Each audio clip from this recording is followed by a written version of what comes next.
Alright, hi everybody. So we're jumping into our portrait unit. I'm just going to show you how to use the grid method.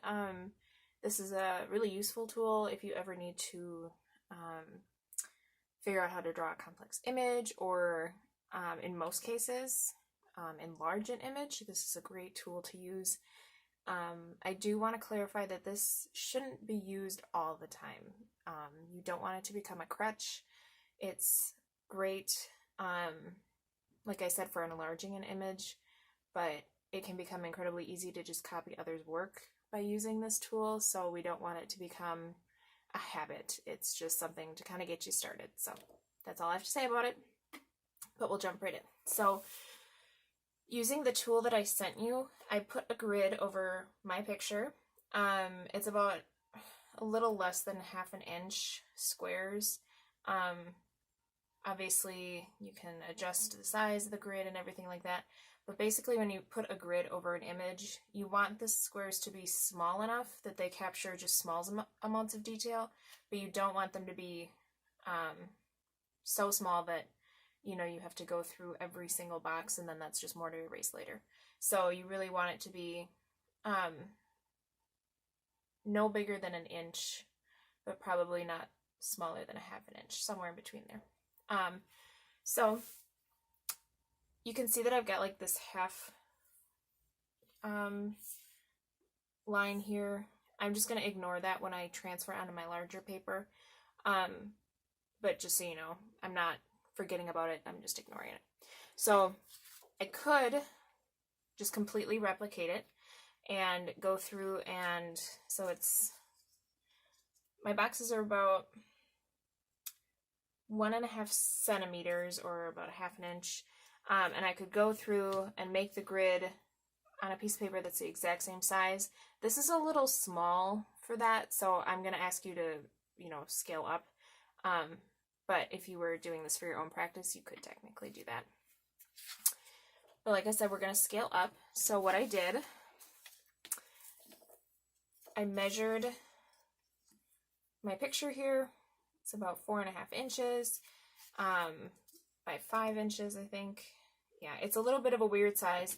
So instead of just doubling the size, since everything's just slightly off, it's not nice clean numbers, I went by the number of boxes. So on the bottom here, I have 1, 2, 3, 4, 5, 6, 7, 8. I have 8 boxes on the bottom, and 1, 2,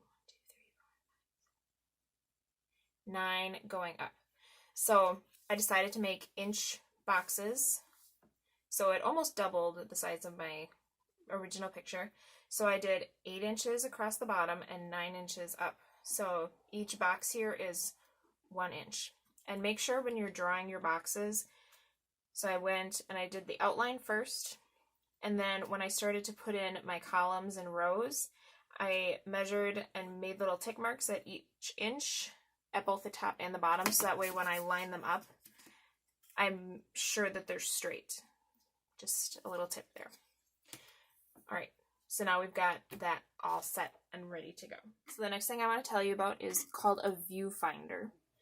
So this is what it looks like when it's done. I had just cut a square out of a piece of paper, like a sticky note, of the size of the squares that are on my original photo. If you're using an X-Acto knife to cut these out, make sure you have a piece of cardboard or heavy-duty plastic that's okay to get scratched up underneath. But a viewfinder, all it's meant to do is isolate things around it, so that way I don't get distracted by other boxes.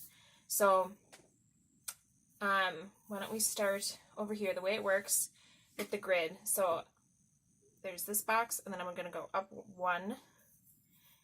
If I use my viewfinder, I'm going to isolate that box. And what I'm looking for is what's going on in this box alone, and I'm going to draw it in the corresponding box on my larger side. So I've got like this curved line that doesn't quite come to the corner, it's a little bit further up. So now you can see that this box here matches this box here. And then I'll go up a box here, and I'll do the same thing. I'm going to recreate the lines that I see in that box. If you don't like using the viewfinder, it's totally fine. Once you get the hang of using a grid, it can be kind of helpful to get rid of it. But it's a great tool, especially when you get into some of the more complicated parts of like your face and things. It can be helpful to isolate just certain sections. But I want to make sure that my lines do line up and things like that. So I don't have anything in this box here. This one, I just see it kind of crosses through my shoulder. And then when I come over to this box, it connects. So I'm going to move box by box, drawing in the little details. What I don't want you to do is start shading anything yet. This is just a line drawing, and the most effective way to use this is to get your big shapes done first. So I don't want you to start with your eye. I want you to finish, or I want you to draw like the shape of your head and your shoulders and maybe the outline of your hair first, and then go in and start to put in your features to make sure that everything's proportionate. Just keep that in mind, and that'll be helpful. So you can watch me do it from here.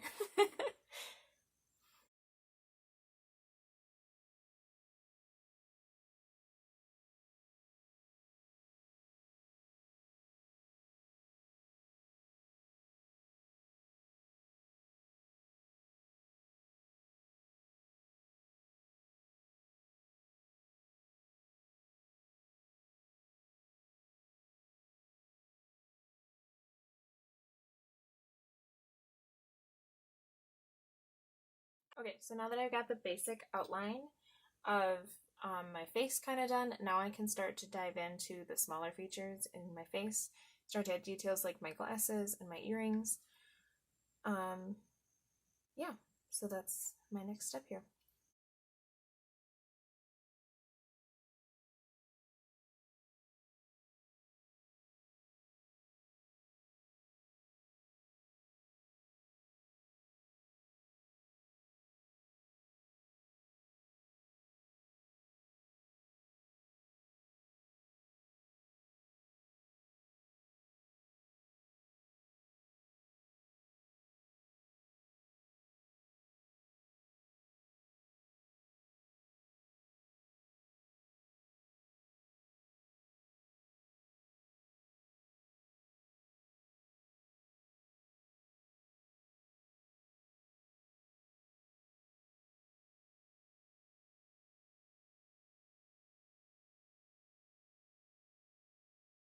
Alright, so now that I've got like all my features like drawn in, I know it looks a little scary, and it's always going to when you just have everything sketched out. But now I can start to go in, and whether I'm shading, coloring, painting, whatever I'm doing, I can start to work in those finer details. But before I do all of that, I need to erase the grid. So that would be my next step, unless you're incorporating the grid in some way for your actual piece. But that's totally based on what you're trying to accomplish. So this is where I'll leave you, and then you'll move on based on what project you're working on. So hope this helped and was a good introduction to how you use the grid.